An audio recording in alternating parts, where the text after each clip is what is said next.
Okay, so welcome everyone. Thank you for joining us. This is the Jefferson Educational Society, and today we're going to hear from Susannah Faulkner, and she is going to be presenting Poverty is a Policy Choice, a framework for a guaranteed income pilot in Erie County, Pennsylvania. My name is Raven Clark, and I am the Satellite Program Coordinator at the Jefferson. Folks, as we begin today's event, I'd like to remind everyone tuning in that we're taking questions via the comment section on Facebook. If you have a question, please share it there as we'll work our way through as many questions from you as we can. I'd like to thank our speaker, Susannah Faulkner, a Raimy Fellow graduate and Jefferson Civic Leadership Academy alum, for presenting her research findings today. I'd also like to thank Dr. Andrew Roth for moderating the conversation with me. Dr. Roth is Jefferson Scholar in Residence and focusing on leadership, media, and social studies. He designed, built, and facilitates the Raymie Fellowship program, which was launched in 2018. He is the author of more than 90 book notes, a superb weekly publication series that has gained traction beyond our county limits. I like to note here his accomplished career in academics, from lecturing to leading, as he taught various courses on leadership before going on to serve in administrations in Erie, to lead Notre Dame College in Cleveland as its president and president emeritus, and at St. Bonaventure University as interim president. With this, I'd like to hand it over to you, Dr. Roth, and to introduce our speaker in the program. Thank you, Raven. Good afternoon, everyone.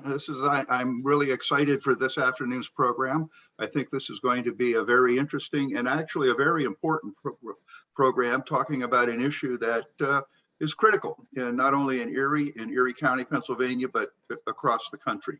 But first things first, as Raven said, the Raymie Fellows is a part of the Jefferson Society's Jefferson Civic Leadership Program, which is a program for aspiring, and in some instances, people who are already in leadership positions in Erie and Erie County.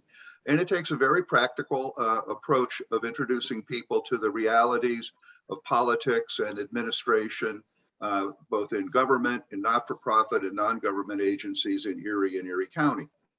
The Raymie Fellowship program is I'm not going to say a subset, but a corollary part of that program. Several years ago, I think Raven mentioned 2018. It's hard to believe that we've now been at this for five or 6 years. Several years ago, some alumni of the Civic Leadership Academy asked if it would be possible to do two things. One, have a little more leadership theory. The actual Civic Leadership Academy is very hands-on, where the members visit organizations and governmental entities throughout the county. But there's actually relatively little discussion about leadership. What's a leader? What do leaders do? How do they do what they do?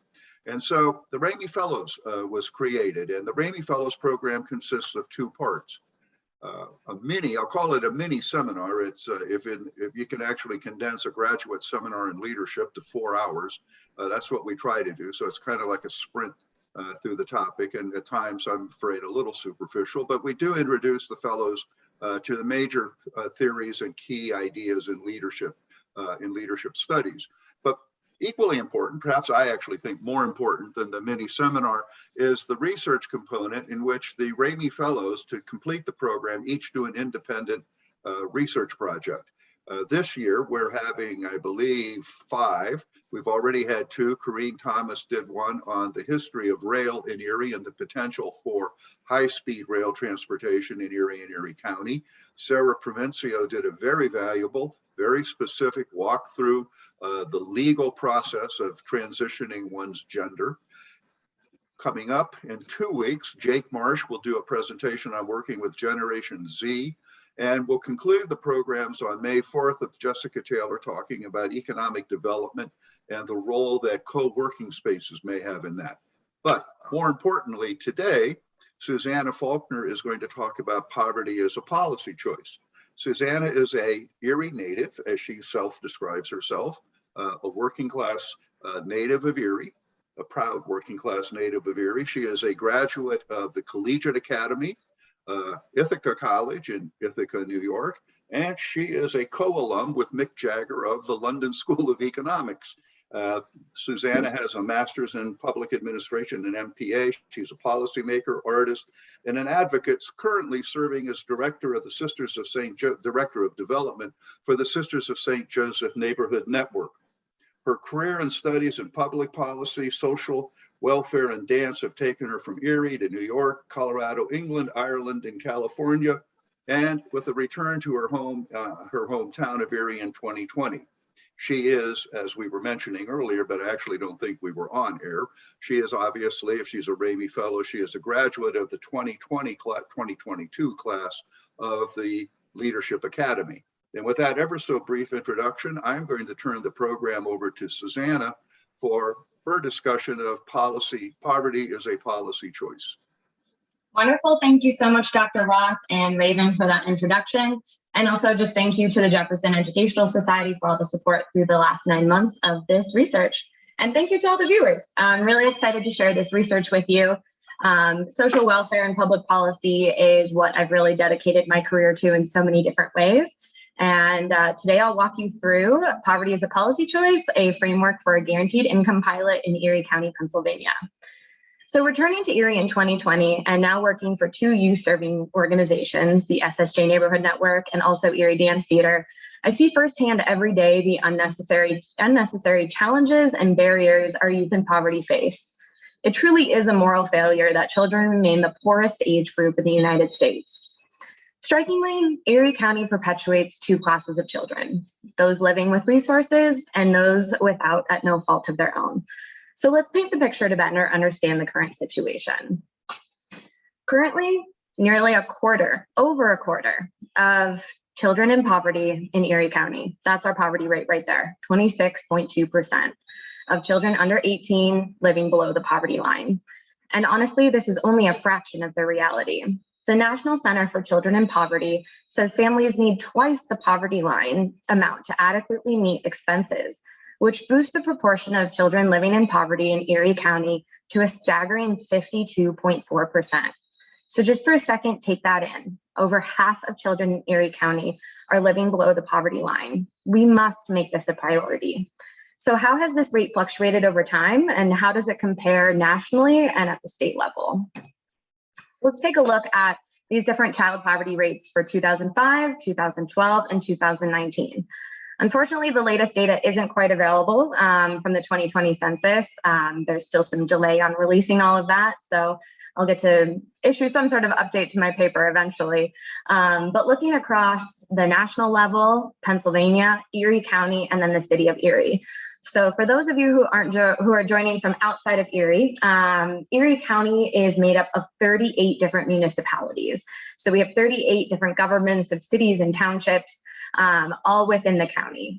Erie City is the most dense, that's our urban core.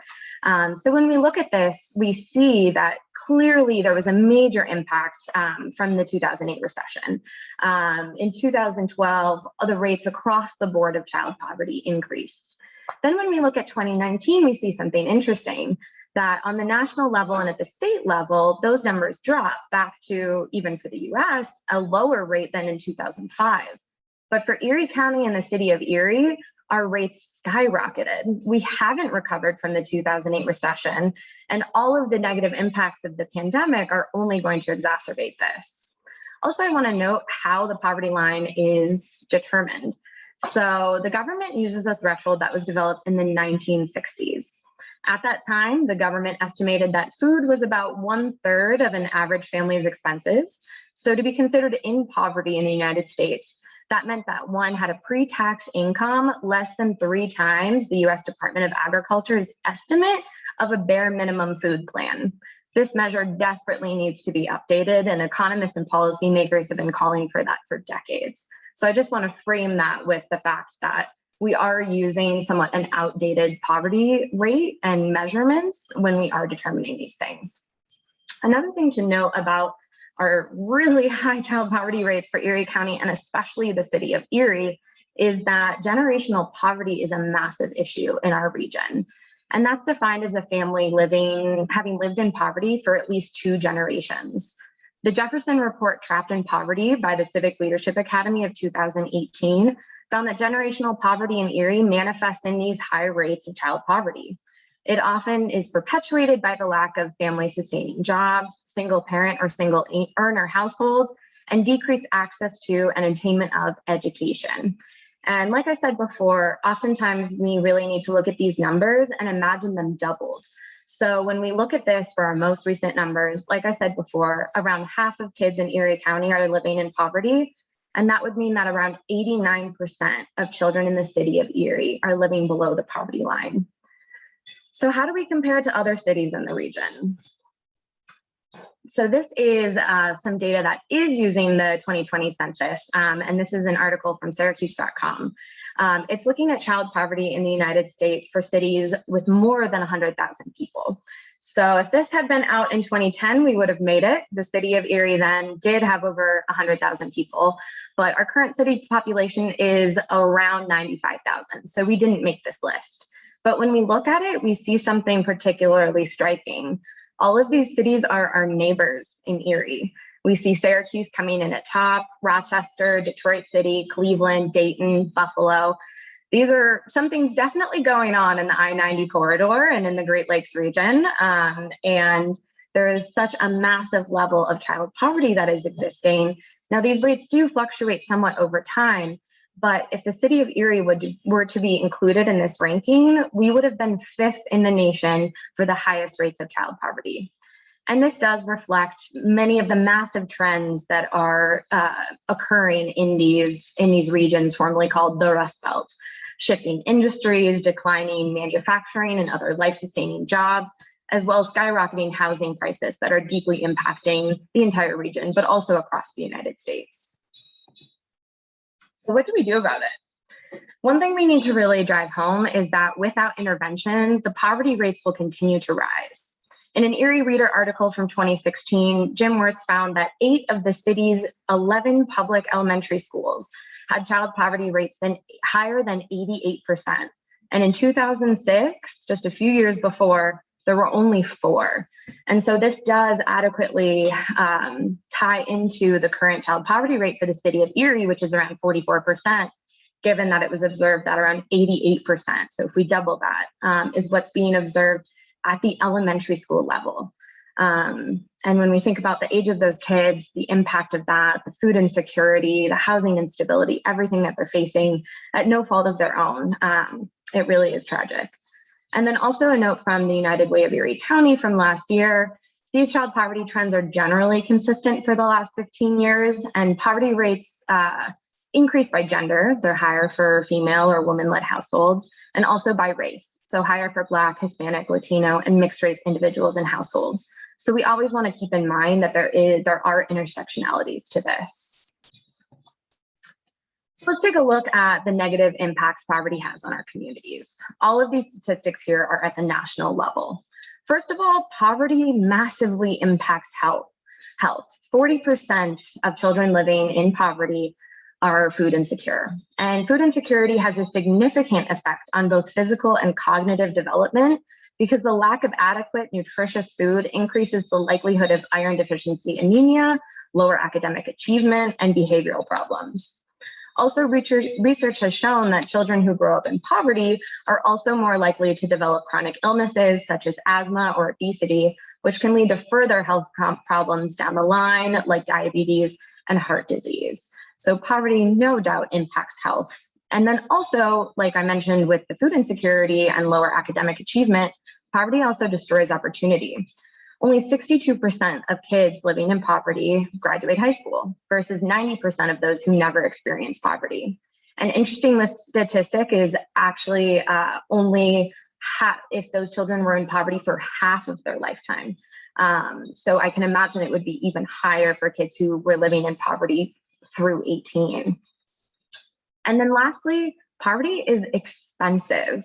The annual cost, which of course this could be much higher than this, but this is what the current research has found, that the cost of heightened healthcare, lost economic productivity, and crime driven by child poverty annually is $800 billion. So not taking action is more expensive than implementing policy to uplift families out of poverty.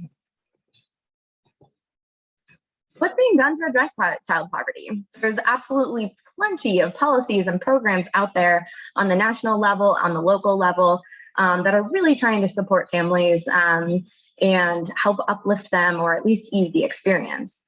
So on the national scale, there's things like SNAP, the Supplemental Nutrition Assistance Program, which is absolutely a key tenet of our social welfare in this country. Also things like childcare vouchers. So in Pennsylvania, we have the Child Care Works Subsidized Child Care Program. That's absolutely key since so many families and households in poverty often have either a single earner or a single parent household. So having that access to childcare is paramount. Additionally, things like the Earned Income Tax Credit and Child Tax Credit are massive ways to tackle child poverty. You probably read or experienced a lot about the Child Tax Credit. It was launched during the pandemic to help ease the disproportionately negative impact on families with kiddos of the pandemic. And just in 6 months, it decreased child poverty nationally by 30%. That is incredible. And it really is devastating that it hasn't been extended into 2022. Looking at the local level, there's some incredible organizations that are working hard to serve those experiencing poverty. Places like the United Way of Erie County, different community centers, GCAC, and various religious ministries all are providing great supports and services across our community. But it's important to note that many families still don't have access to them. A study in 2016 found that in 1996, 68% of poor families were receiving assistance. In 2016, that number dropped to 23%. So less than a quarter of poor families are receiving assistance. And this might be for a variety of reasons, whether it's access, transportation, there's many different barriers for families in poverty. But truly, it is dramatic how in 20 years, we can go from nearly 70% of families receiving services down to nearly 20%. So we have to ask ourselves, are we really stamping out poverty, or are we simply easing the pain of it? Charity cannot make up for policy, which perpetuates poverty. So now let's introduce an innovative, simple, and effective policy, which could make positive waves throughout Erie County. Introducing universal basic income and guaranteed cash transfers. If you haven't heard of this before, or it's something you'd like to know a little bit more about, basic income essentially is a periodic cash allowance given to all citizens without means tests to provide them with a standard of living above the poverty line. And it's interesting because as a policy, it does have support from the left, center, and right of the political spectrum. Democratic presidential candidate Andrew Yang's Freedom Dividend back in 2020 was a set of guaranteed payments of $1,000 a month or $12,000 a year to all US citizens over the age of 18. And that was quite popular when he released that.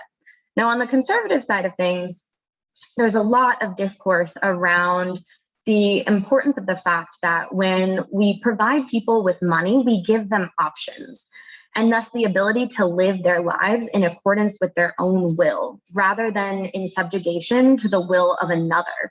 So another way to put that is Michael Tanner from the Cato Institute. He says that rather than provide them with cash, which is what poor people actually need, we dole out a variety of specialized piecemeal benefits, such as food, housing, and healthcare. Government decides how the poor should budget and spend their money, not the poor themselves. So it's really interesting for a policy to have this type of broad support, even if it's not necessarily in national discourse or something that's being debated in Congress at this moment. So, some historical context. Here are two early advocates for basic income in the United States, fascinatingly. Dr. Martin Luther King Jr. began speaking on universal basic income in 1967, just 1 year before his assassination. He states, "Now, one of the answers, it seems to me, is a guaranteed annual income, a guaranteed minimum income for all people and for all families for our country. It seems to me that the civil rights movement must now begin to organize for the guaranteed annual income." In 1968, just 1 year later, he launched the Poor People's Campaign, which is still mobilizing and advocating to this day. And I highly recommend, if this is an issue you care about, to check out the Poor People's Campaign and Repairers of the Breach as they carry on Dr. King's legacy. He also goes on to state that, "I'm now convinced that the simplest approach will prove to be the most effective. The solution to poverty is to abolish it directly by a now widely discussed measure, the guaranteed income." So let's fast forward another year to August 1969, when President Nixon presented a bill providing for a modest basic income nationally, calling it, quote, "the most significant piece of social legislation in our nation's history." I was quite shocked when I was researching and preparing for this presentation and putting my paper together to learn that President Nixon was an early advocate of basic income. And a White House poll even found when he was in office that 90% of all newspapers in the US were enthusiastically receptive to the plan. So there was public support, there was support from the executive, but unfortunately it didn't make it through. It would have been a massive step forward in the war on poverty, guaranteeing a family of four $1,600 a year, which is equivalent to roughly $12,000 today, which is the exact amount that was proposed by presidential candidate Andrew Yang. Nixon sought to be the president to lift the lower classes. Unfortunately, the plan died in the Senate, notably under both Republican and Democratic opposition. Let's talk a little bit about some of the early findings from various basic income pilots from around the country. So there's currently no large-scale basic income programs in the US, aside from Alaska, which is a whole separate thing you can read about in the paper. But here are some initial findings from some of the smaller pilots. So a pilot is basically a test run of a program or a policy. So you get to see what's the impact, how is it received, how is the administration, the logistics of it. So all these statistics are from various pilots run in North America. So some data from Vancouver, some from Stockton, California, as well as Alaska. So firstly, one really important thing when it comes to curbing poverty is the ability to secure permanent housing. And so participants in basic income pilots were found to secure permanent housing 35% more successfully than those not in the pilot who are households experiencing poverty. And this is because guaranteed income really reduces income volatility, or the month-to-month income fluctuations that households face. And so when given that opportunity to save, to prepare for a down payment, families are able to move past some of the more insecure housing, whether it's in motels, couch surfing, or facing evictions, which so often happens. Participants were really able to finally secure permanent housing, which is a major success. Additionally, when it comes to employment, participants in the program had a 2 times higher rate of moving from part-time employment to full-time employment. And so this can be attributed to many different things. For so many families, they were able to access childcare for the first time. And so when that opens up a whole window of opportunities, being able to have that childcare, make sure that your child is safely cared for. So families were able to find full-time employment. Additionally, there's some great data coming out around the impact of guaranteed income when it comes to mental illness. So participants had significantly decreased rates in depression and anxiety. And overall, participants or those recipients of cash transfers were healthier, showing less mental illness and overall enhanced well-being. And the big thing to take away from this is that the guaranteed income alleviates financial scarcity, creating new opportunities for self-determination, choice, goal setting, and risk-taking. All experiences and values that must be available to every citizen, regardless of income level. So, can the universal basic income be an opportunity for Erie County to tackle urban and rural child poverty? Before I go into this table a little bit more, because it's a lot of numbers, I want to share as well what the current federal poverty rate is. So I know we talked about the fact that it needs to be updated. The poverty line is really not capturing everyone in poverty, and that it needs to double. But the current standard right now is for individual income. The federal poverty is $12,760 for an individual. And for a family of 4, it's $26,200. So this absolutely needs to double to accurately capture all families in poverty. So what I did when I was pulling this information was looking at all 38 municipalities in Erie County. And when I did that using the Opportunity Atlas, which is a fantastic tool, which I highly recommend everyone to go check out the maps on that and play with the data if you're a data nerd like me. And it was incredible to look at what parts of our county had the most persistent rates of generational poverty. So when we look at this, what we're seeing here is the 5 regions that were selected: the city of Erie, Union City, Albion, West Springfield, and Wattsburg. So the city of Erie is the only urban area of that, and the other 4 are rural areas, which is really a particularly notable experience and something to work into and also celebrate when it comes to Erie County, is that we do have a way, we are blending urban and rural experiences here. And when it comes to other basic income pilots, which there's over 120 right now in North America, there's truly not many that are trying to tackle both urban and rural poverty. So let's look at this table a little more closely. So I want you to go ahead and look at the column on the farthest right. So the annual household income at 35, the overall average for that municipality. We see it's well above the federal poverty threshold for a family of 4 of 26,200.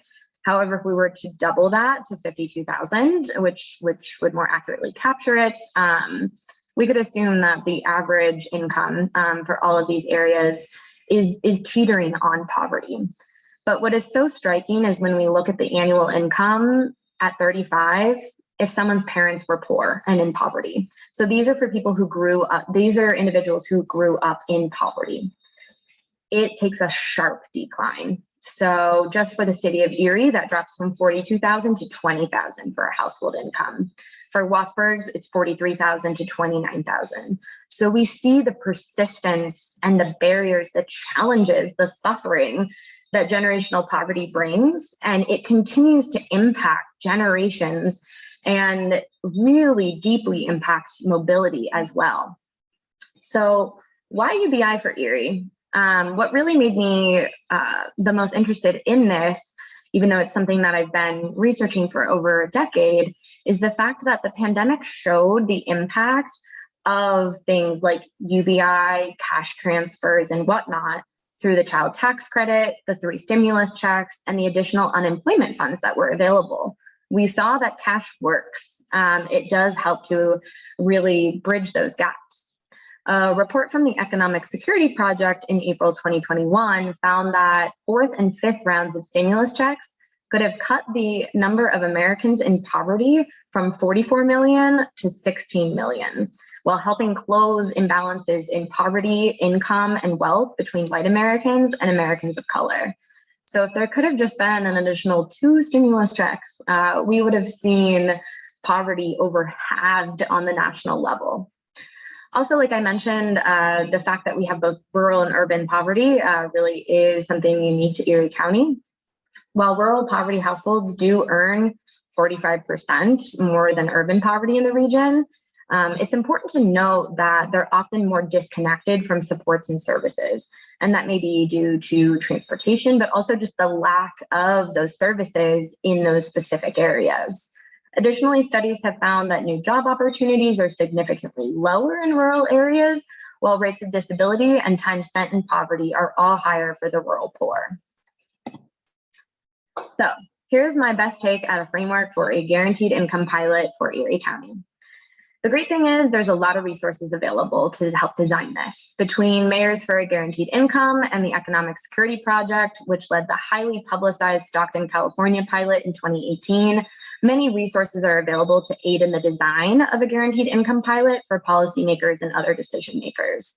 Notably, the Mayors for a Guaranteed Income is a network of mayors advocating for guaranteed income to ensure all Americans have an income floor. They currently have a membership of over 60 US mayors across the country, rooted in Dr. King's legacy to advocate for a guaranteed income to lift all of our communities in building a resilient and just America. So Erie does, like I said, have a particularly unique situation in that we could become a leader for poverty reduction strategies in both urban and rural contexts. With 4 major universities and significant community stakeholders who are all invested, I truly believe this is a viable policy to reduce both child poverty and generational poverty in the county. So how do we do it? First, we create one simple application to households earning less than $30,000 a year with at least 1 adult and 1 child in those 5 designated municipalities with the highest rates of generational poverty, being the City of Erie, Union City, Albion, West Springfield, and Wattsburg. Then we need to get the word out. We partner with local nonprofits, community centers, and religious organizations to assist with outreach and registration. We have to make sure this is accessible as possible. So making sure that there's language access, tech access, specifically because while 99% of those in Erie County have access to broadband, only 70% are connected. So this really does need to be accessible and inclusive. Then, once the application window closes, we use a lottery to select 300 families, which is 60 families in each of those 5 municipalities, to receive $4,800 over 1 year for a total cost of $1,440,000. So before you go into sticker shock, let's go into some more details, and then I'll talk about how to fund it. So we start with the guaranteed income, and this is each family receiving $400 a month for 12 months. Next, the payment structure is incredibly important. So one concept that's pretty major in social welfare is the benefits cliff. So often when families in poverty have access to these types of direct cash transfers, it makes them no longer eligible for necessary services like SNAP, Medicaid, and TANF, or temporary assistance for needy families.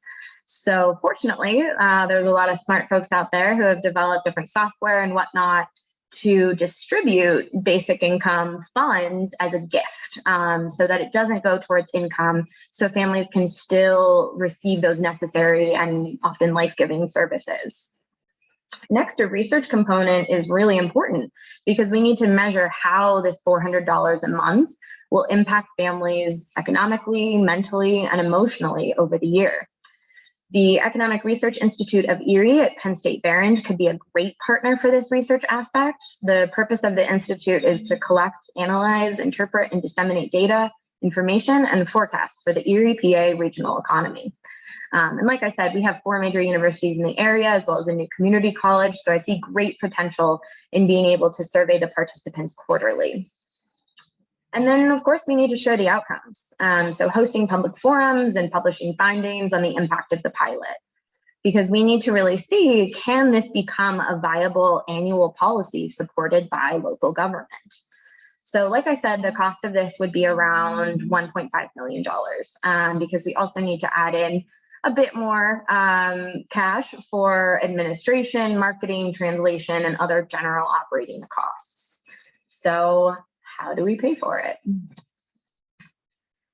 The total cost of the pilot for 12 months is less than 3% of the allocation of American Rescue Plan Act funds to the county. And that's not considering the additional $76 million of ARPA funds that the City of Erie received. So City of Erie's got $76 million coming in. The county's got over $52 million coming in. This is just a time of massive investment. Clearly, the time is now to try something new, especially given the fact that unlike other, at the national level, at the state level, those child poverty rates might be going down a bit. In Erie County and the City of Erie, those rates are going up. So given the fact that we have so much cash flowing in and we really want to make the greatest impact possible, The use of these American Rescue Plan Act funds are a great way to implement such a policy. And interestingly, there is official federal guidance on how to use ARPA funds for a guaranteed income pilot or program. It states that a cash transfer program may focus on unemployed workers or low and moderate income families, which have faced disproportionate economic harms during the pandemic. Both Cook County, Illinois, and Las Cruces, New Mexico are utilizing exactly these COVID relief dollars to launch guaranteed income pilots as we speak. Even our own Pennsylvania governor is pushing for a one-time cash transfer for Pennsylvanians. Currently, the state has a $1.7 billion surplus in ARPA funds, and this would designate $500 million of that for the Pennsylvania Opportunity Program. It's being debated about right now, and it would ensure that all senior citizens and households making under $80,000 would receive a $2,000 check this year, which I think is a fantastic idea from Governor Wolf. So aside from these funds like ARPA, there's also major funders in our region, like the Erie County Gaming Revenue Authority, or ECRA, and the Erie Community Foundation, who are massive grant makers who could serve as excellent funding partners for a guaranteed income pilot. So why guaranteed income and why now? We've seen throughout the pandemic that direct cash transfers have already proven to be an effective policy at curbing poverty. We are deep in pandemic recovery, and it's going to be a long road ahead.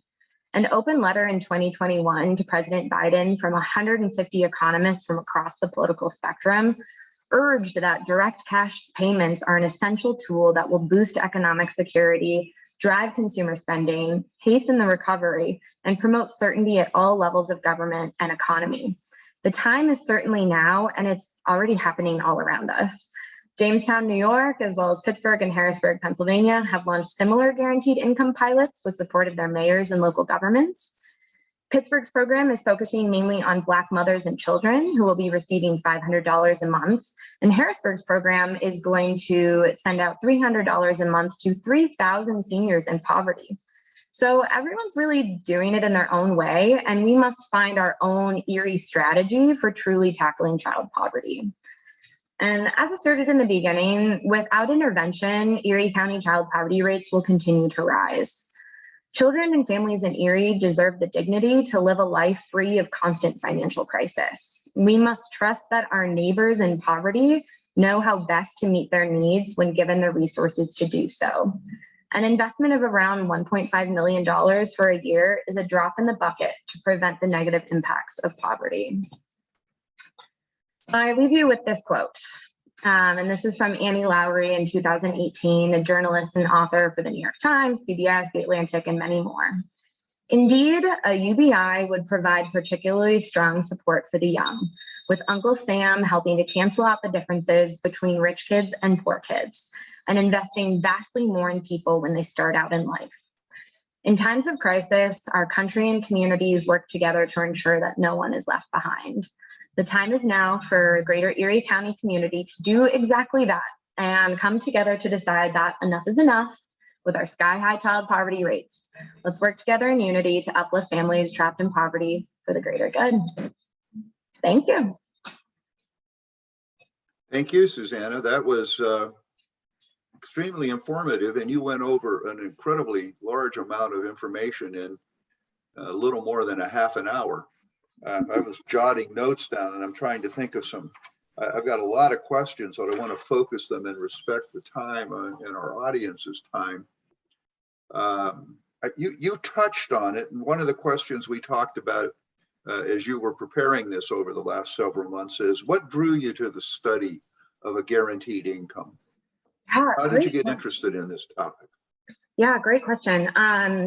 So while I was studying at London School of Economics, doing my master's in public and social policy, was when I was first really introduced to the concept. So that's when Switzerland was really going through some massive decisions about implementing a national basic income. So I was introduced to it in some of my social welfare courses. And then also it was something that I worked on while I was living in San Francisco. So I did some work with the Universal Income Project, which are massive, they're major advocates for it in California and beyond. And through them, I was able to be one of the kind of like reporters or whatnot, you could call it, from CashCon, which was the first big conference back in 2017 on the study of basic income. So that was just before the Stockton demonstration was launched, which got a lot of publicity. And then just in general, just having experienced life in poverty and being on government assistance, having a master's in public administration and still struggling to navigate poverty, all the bureaucracy of it is really a formative experience. And so it's just something that personally and professionally I see as a great way to tackle what's coming with things like massive unemployment due to automation, all the different things that are coming that you can read about in our Future of Work report from the JCLA class. So I think to really counter a lot of the trends that are coming in terms of unemployment, housing and whatnot, guaranteed income is a great way to create a floor. Just to ensure that there is some sort of income floor for everyone. That's fascinating. Both your personal experience, which is both your very personal experience, but also your work and educational experience bringing you to this topic. You made an interesting comment there, and that there's a number of things I have running through my head because I've done a little reading on this. I emphasize little, but it's been Andrew Yang got my attention with that during the presidential thing. But prior to that, you mentioned something, and that will strike people as esoteric. One of the big supporters of this, ironically enough, have been people in, for lack of a better phrase, Silicon Valley, who have been studying what's going to happen with the impact of artificial intelligence on certain job categories. Yes. And that will probably strike some of our audience at the moment as a really esoteric thing, but that make it actually real. Probably the first place you're going to encounter self-driving vehicles is not going to be inside cities and inside communities where there's a lot of intersections, particularly in older communities where the idea of a straight line and a right angle never occurred to the people who laid down the original roads. And so self-driving, self-operating vehicles have some difficulties with that. But one place they work perfectly is on almost perfectly is on interstate highways. Yes. And so to tie this into this, one of the places where it could have a profound impact on the workforce would be in the trucking industry. Absolutely. And it might surprise some of our listeners today that the number one job category in the United States is truck drivers. Yes. And so this is not just a theoretical thing, but okay, that's a little esoteric in getting us off on a sidebar. One of the things that's really interesting to me in this is the bipartisan political support. Now, when I say bipartisan, I'm going to forget the actual political parties for the moment and talk about policymakers and thinkers. You quoted Michael Skinner, who is a policymaker at, particularly on economics, at the Cato Institute, which is a libertarian think tank. Libertarians come both in right and left-wing varieties, so I'm not going to put them anywhere on the political spectrum, but they probably would tend more generally to be right-leaning. They're very big supporters, actually, of this. Yes. Because, well, maybe you could answer that. I think you touched on it, but I'd like you to maybe you answer that for the audience. Why would it's kind of counterintuitive, I think, politically particularly in our fractious times, that you actually find support for this, and sometimes even more support on the right than you do on the left. It's fascinating. It's absolutely fascinating. A mixture of motives, not all of which are benign, but a mixture of motives. I'm going to let you answer it. I don't mean to talk over you. I'm sorry, Susan. All right. So yeah, it is fascinating that it does have broad support. You see it being advocated for on the far left, in libertarian circles, center, right, liberal. You'll see different scholars, policymakers, elected officials advocating for it in really all political arenas. And so I think it's particularly attractive to libertarians as well. Like I mentioned, it really all goes back to free will, right? And so we have to trust that our community members around us in poverty know how best to use their resources if they have them. And so I am not a supporter of the libertarian stance of let's get rid of all government assistance and just replace it with a basic income. I think that would be disastrous in many different ways. Because SNAP, WIC, affordable housing vouchers, different things like that are policies that really are on a survival level for so many individuals and families.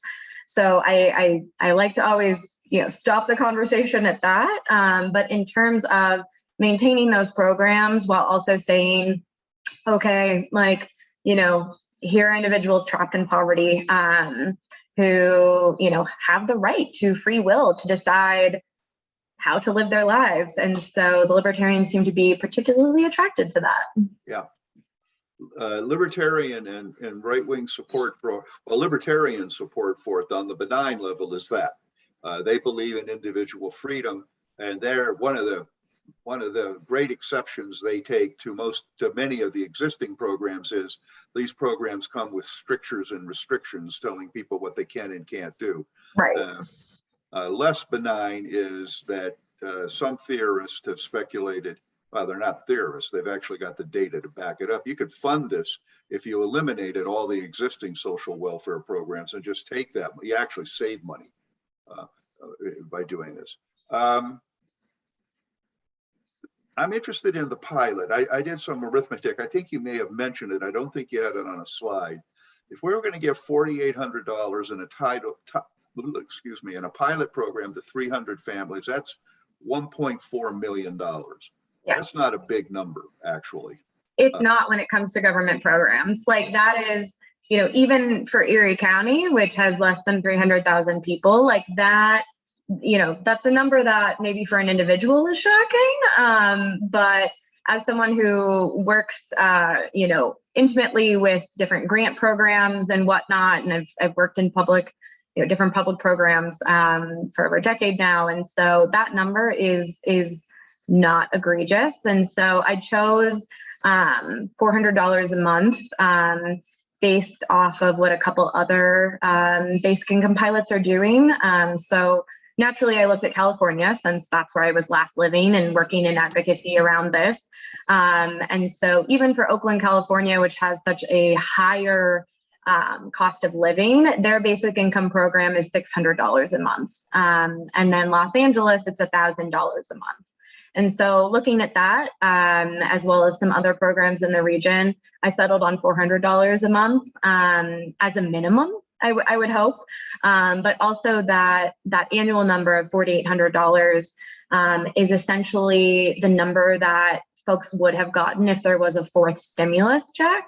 And so I thought that was an interesting number, given that report from the Economic Security Project, that even $4,800 a year can truly be life-changing. And yes, when it comes to different community development funds or funds for social welfare, 1.5 million in an annual budget is absolutely doable. Challenge would become two parts.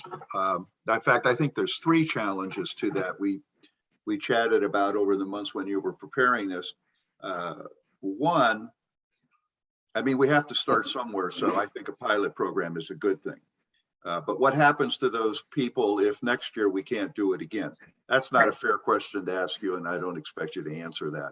But the sustainability of these things does matter, and that's something that folks in poverty are constantly faced with. We'll see in the news, oh, this state is slashing SNAP benefits.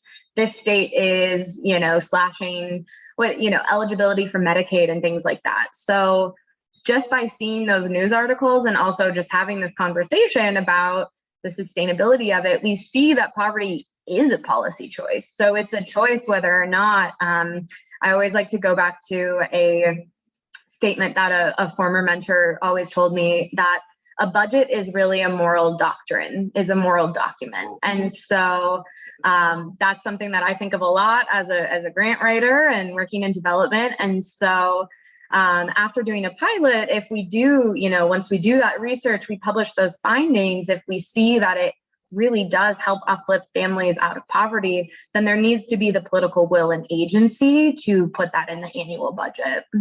Yeah, whoever told you that mentor was a very wise person.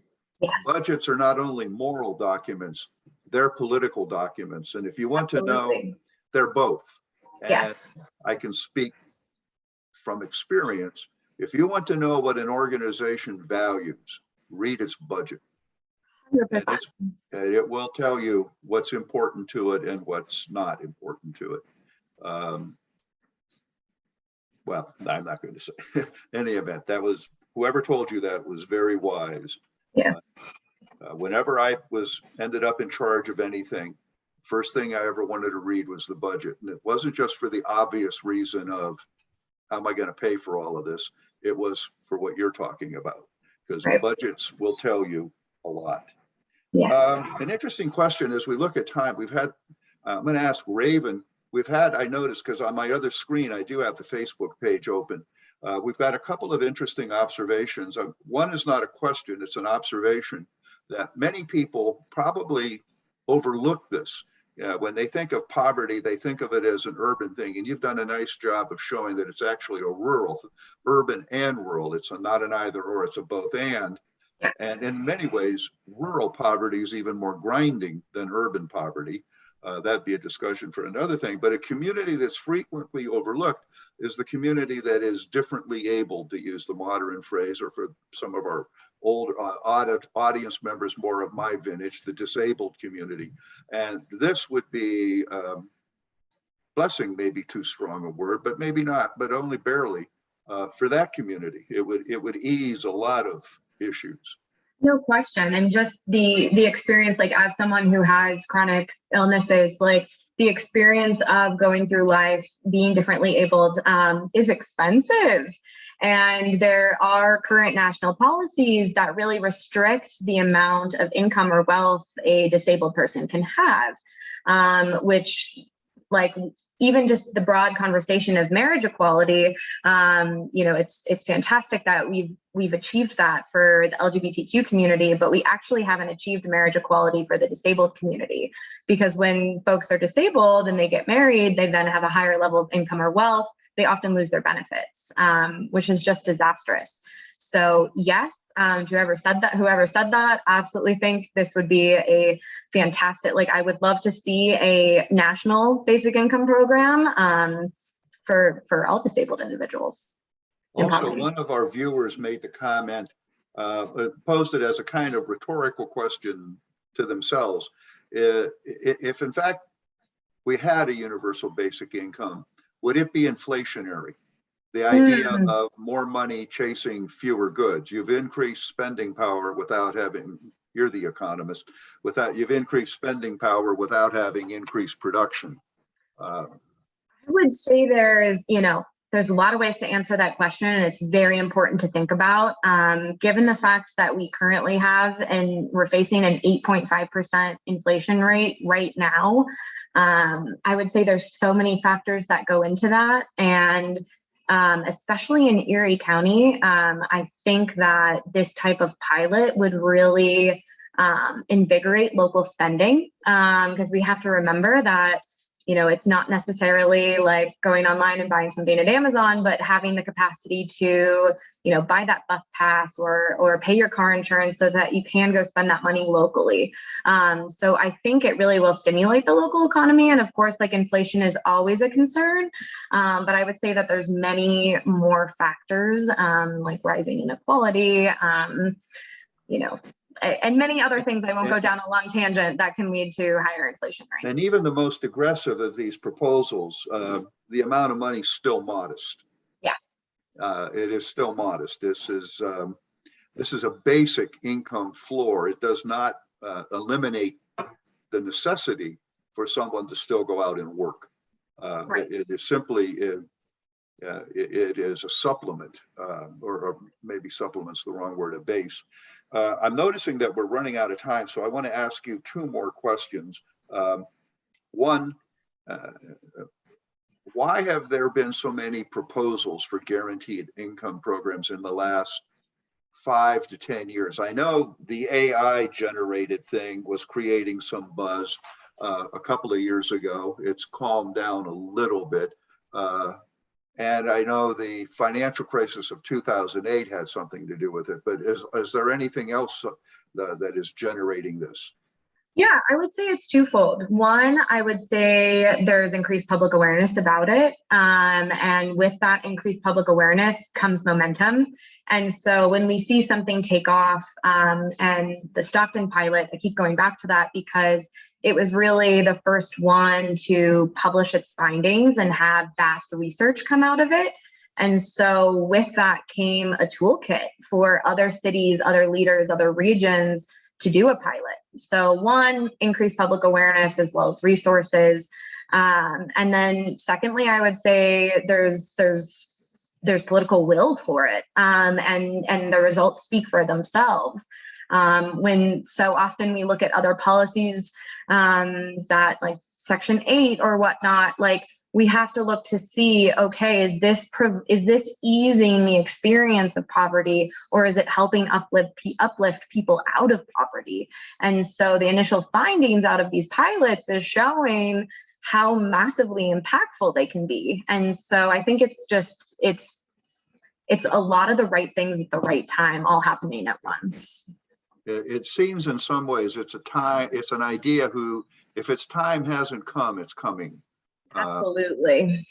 So like kind of we are at 4:56. So to wrap this up, is there any last comment about universal basic income you'd like, one takeaway you would like the audience to be sure to have?